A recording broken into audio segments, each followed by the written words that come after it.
قانون کی دھجیاں اڑائی گئی ہیں، ہماری عدالتوں کا مذاق اڑایا گیا ہے، جس طریقے سے ایک مریض انسان کو ویل چیئر سے اٹھا کر ان پر تشدد کیا گیا اور جس طرح سے ان کو لے کے جایا گیا، اس ظالم حکومت کے خلاف پوری عوام اٹھ کھڑی ہوئی ہے۔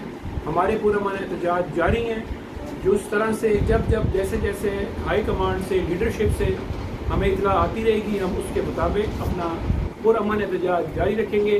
محبوب سلطان صاحب لیڈرشپ کے ساتھ میٹنگ میں ہیں، وہ ہمیں وقتاً فوقتاً آگاہ کر رہے ہیں کہ لیڈرشپ کیا پیغام دے رہی ہے، کیا ہدایات دے رہی ہے، وہ وہاں پر موجود ہے اور ہمیں وہاں سے گائیڈ کر رہے ہیں۔ انشاءاللہ جنگ کی پوری قوم، جنگ کی پوری عوام عمران خان کے ساتھ ہے۔ گڑھ موڑ پر ہم نے دھرنا کیا ہے، شور کوٹ میں کیا ہے، ملوانہ پہ دھرنا ہو چکا ہے، جنگ شہر میں ہو چکا ہے، سلطان باؤ برج پہ ہو چکا ہے۔ جنگ عمران خان کا ہے اور انشاءاللہ عمران خان کی وجہ سے پاکستان کا ہے۔ آپ تمام لوگ باہر نکلیں اور اپنا پرامن احتجاج ضرور ریکارڈ کریں۔